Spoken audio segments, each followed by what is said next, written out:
Hola a todos, ¿cómo están? Mi nombre es Lesma, espero se encuentren muy bien. Yo como siempre muy contenta de poder estar un día más aquí con ustedes, muy agradecida de que me estén viendo donde quiera que se encuentren.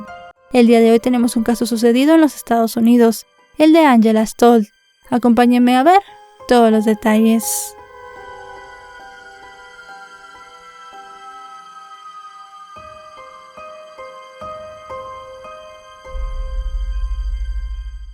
Angela Stoll nació el 7 de abril de 1972 en Bangkok, Tailandia, en el seno de una familia militar. Fue criada por sus padres con disciplina, pero con amor y respeto. Desde pequeña tuvo problemas para hacer amigos, pues era poco sociable, y nunca se llevó bien con su hermana mayor Esther, quien en ocasiones se quedaba a su cuidado cuando sus padres se ausentaban por trabajo. Cuando era adolescente, su padre se retiró del ejército y se mudaron a Deltona, en Florida. Fue allí que con apenas 15 años conoció a un joven 3 años mayor que ella, con quien se mudó y se casó. Sin embargo, la relación no fue muy buena, ya que la chica le decía a su familia que además de ser tratada como una prisionera, su marido la golpeaba frecuentemente e incluso en un par de ocasiones trató de quitarle la vida. Luego de sufrir varios años se divorció, pero a los 20 se casó de nuevo con otro hombre con quien tuvo su primer hijo. Para esa misma época, a Angela le diagnosticaron trastorno de ansiedad y depresión y comenzó a tomar antidepresivos. A sus problemas de depresión se sumaron otros padecimientos de salud, ya que la joven había nacido sin tiroides, por lo que tuvo que ser sometida a muchos tratamientos con diferentes medicamentos, los cuales deterioraron su cuerpo, e incluso caminar se le hacía difícil. También por esa misma época el nuevo matrimonio de Angela volvió a fracasar, así que a los 23 años se vio sola y con un hijo a cuestas. Además de eso no tenía ningún tipo de estudio, ya que había abandonado la secundaria en el 9º grado, por lo cual le fue difícil conseguir un empleo para poder mantenerse.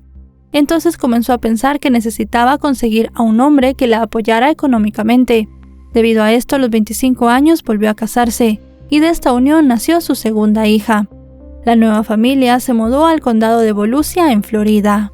Al principio la convivencia del nuevo matrimonio fue muy buena, pero luego Angela comenzó a sufrir de ataques de pánico producidos por sus bajos niveles de hormonas tiroideas y tuvo que tomar medicamentos más fuertes que la alteraban un poco. A pesar de esto, la mujer hacía un esfuerzo por mantener su hogar a flote y por ser más sociable con sus vecinos, quienes la veían como una persona extraña.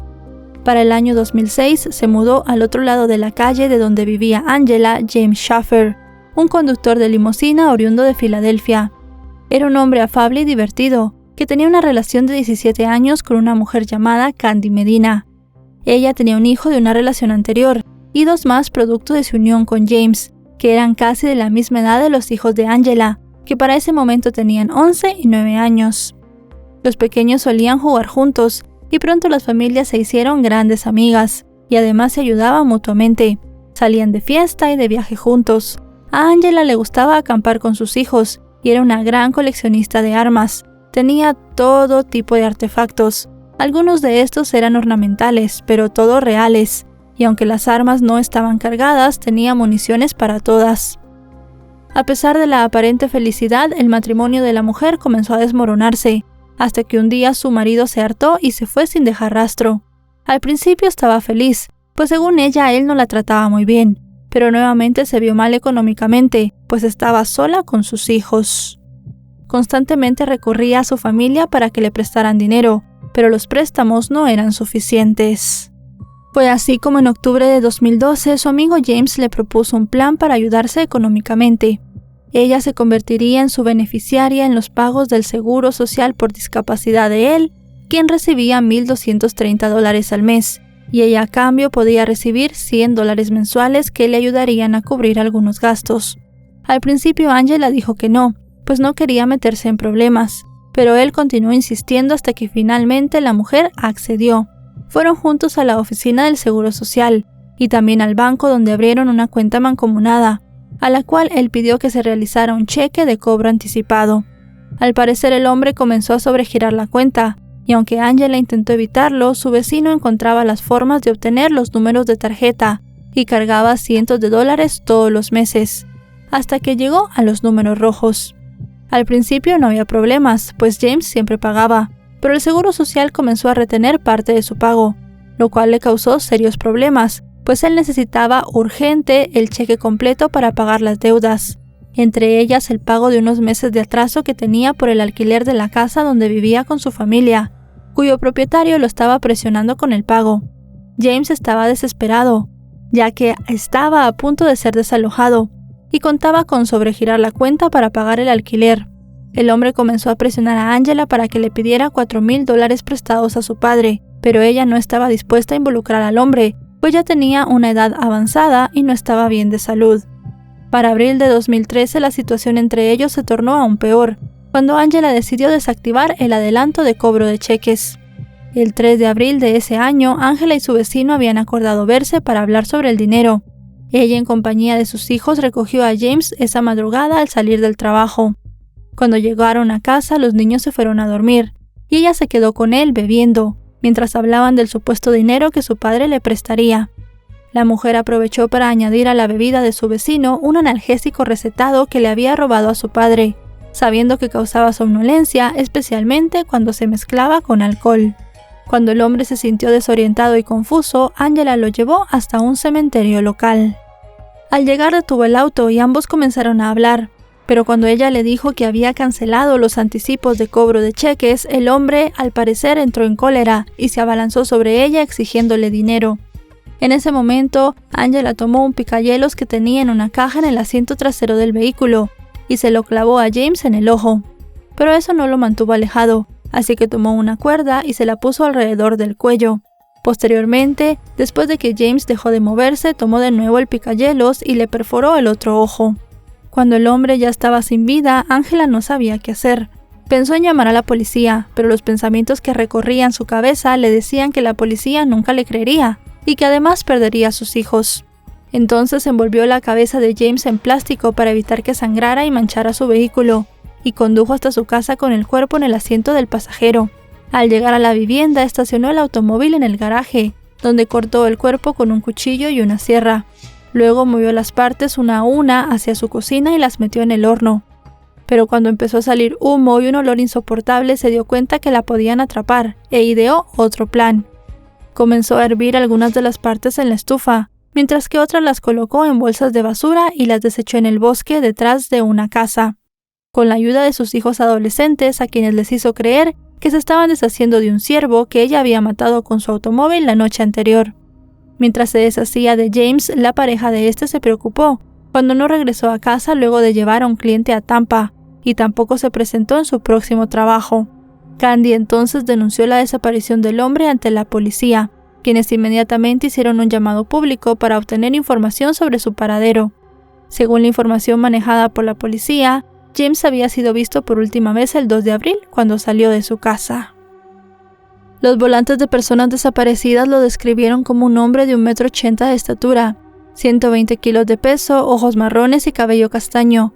Tenía varios tatuajes, incluido uno que decía gringo en el cuello, y una calavera de metálica en la pantorrilla derecha. Además, las letras NSC en el antebrazo derecho. Candy le dijo a los detectives que su hijo de 16 años, Tyler, había estado recibiendo mensajes de texto del teléfono de su padre, donde escribió que le debía dinero a varias personas y necesitaba desaparecer. Pero la familia había cuestionado la desaparición y la validez de estos mensajes, pues Candy y sus hijos dependían económicamente de él y creían que jamás los abandonaría.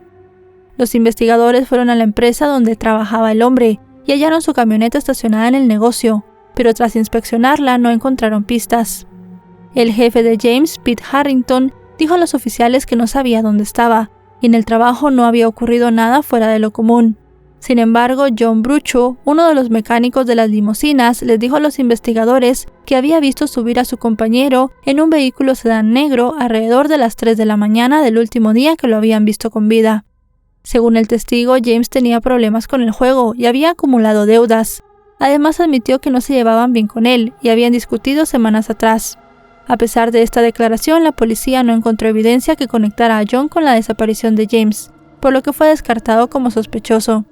Utilizando la información del rastreador GPS de la limusina que usaba James en su trabajo, los investigadores visitaron todos los lugares en los que se detuvo durante su último viaje. Para el detective John Brady era como si a James se le hubiera tragado la tierra. Manejaron la hipótesis de que el hombre en realidad sí había huido para no enfrentar sus deudas. Sin embargo, para su pareja Candy eso era imposible, y presionó mucho a la policía para que siguiera investigando. Dijo que su marido jamás la hubiera dejado a ella y a sus hijos a su suerte. Durante los siguientes días, mientras la policía investigaba, Angela continuó ocultando evidencia. Enterró el celular de James y su licencia de conducir en 2 parques cercanos. Además, tiró las ollas y sartenes en contenedores de basura y arrojó la alfombra de su auto a un lago.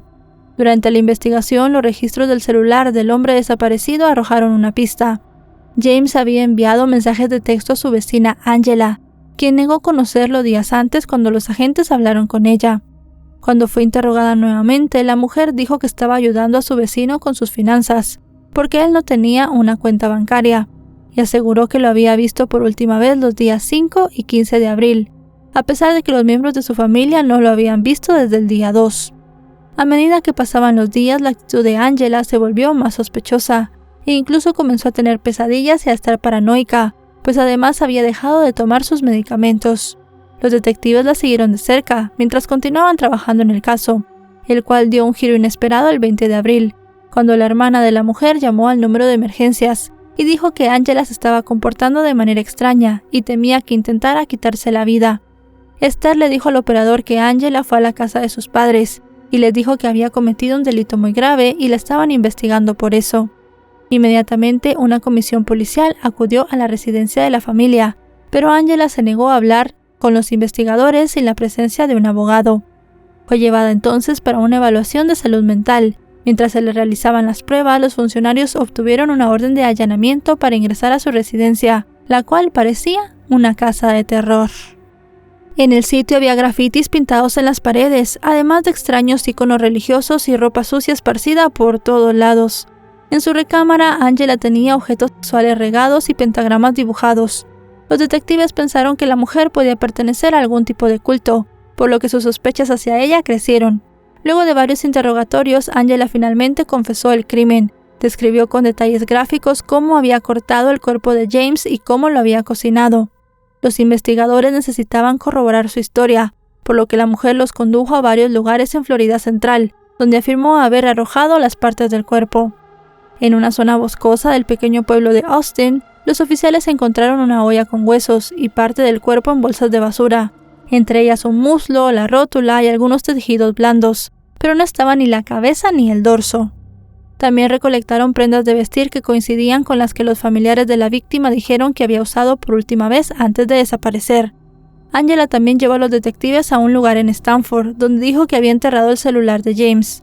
También comentó que iba periódicamente allí a colocar la batería al móvil, para mantener la ilusión de que su vecino estaba vivo. Los investigadores esperaban que los análisis forenses proporcionaran datos de cómo le había quitado a Angela la vida a este hombre, pero la perito encargada no pudo determinar la causa real de la muerte. Eso sí, el ADN confirmó que las partes del cuerpo eran de la víctima. Tras obtener las evidencias y la confesión, Angela fue detenida sin derecho a fianza en la cárcel secundaria del condado de Volusia. La fiscal adjunta, Gita Trigones, la imputó por los delitos de asesinato en segundo grado, manipulación de pruebas físicas y abuso de un cadáver. En septiembre de 2014, el abogado de Angela presentó una moción, alegando que su representada había actuado en defensa propia, bajo la controvertida ley de Florida de mantenerse firme. Pero el juez Randall Rowe III desestimó la petición y elevó la causa a juicio, el cual comenzó el 1 de diciembre de ese mismo año.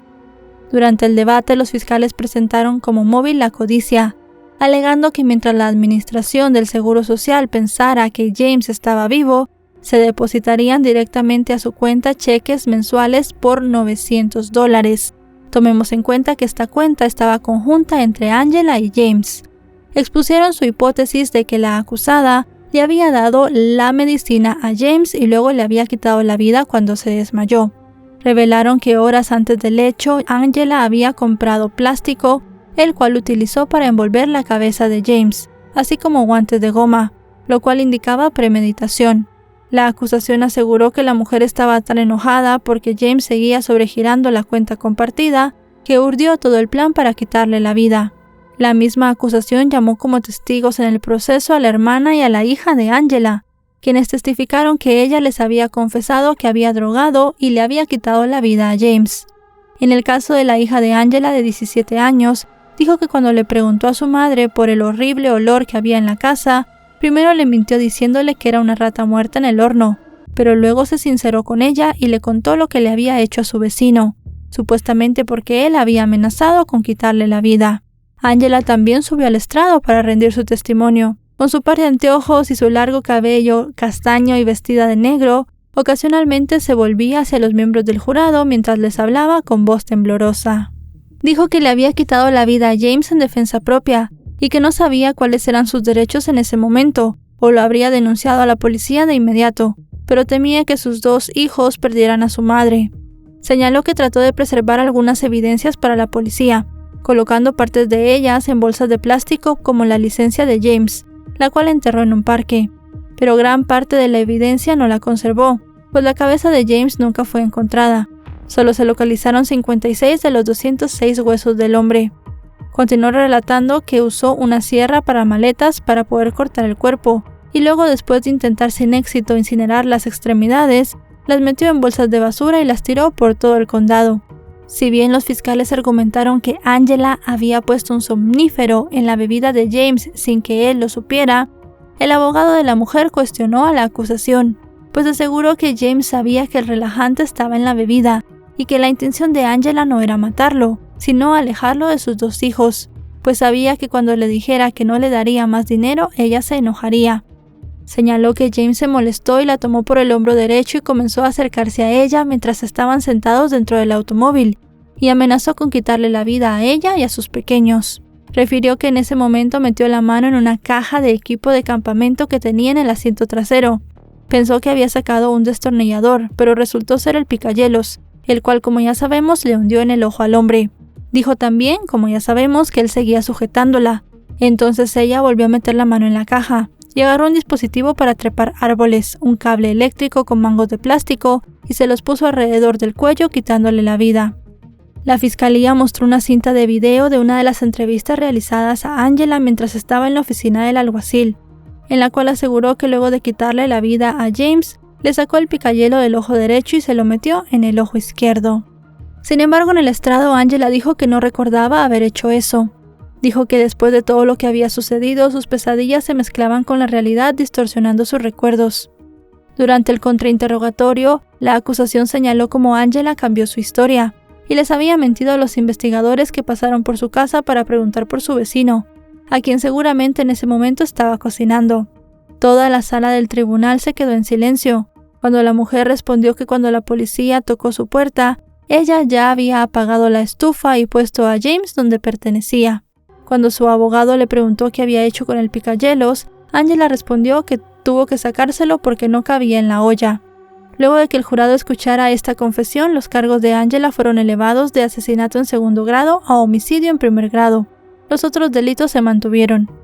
El asistente del defensor público, Jim Valerino, admitió que Angela era culpable de abusar de un cuerpo humano muerto y de manipulación de pruebas, pero advirtió que no había evidencia para respaldar el cargo de asesinato en 1er grado, pues nadie tenía información sobre la circunstancia de la muerte de James, a excepción de sus familiares, pero sus testimonios se basaban en la memoria, la cual no era confiable.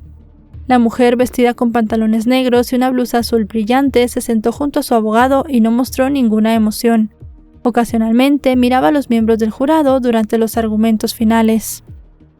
La acusación acotó que las afirmaciones de Angela de que el crimen había sido en defensa propia no se sostenían, pues ella había comprado los guantes y la envoltura de plástico unas horas antes del hecho. Para avalar esta acusación, los fiscales citaron nuevamente los testimonios dados por la hija y la hermana de Angela. Sin embargo, la defensa comentó que el Estado estaba tratando de convertir una compra inocente en una tienda a una evidencia de asesinato premeditado. Aseguraron que Angela, además de los guantes, había comprado leche, dulces, papas fritas y otros artículos. El juicio, que evocó imágenes de una película de terror, culminó el 5 de diciembre de 2014, con Angela siendo declarada culpable de todos los cargos. El jurado de 8 hombres y 4 mujeres deliberó durante casi 3 horas antes de emitir su fallo.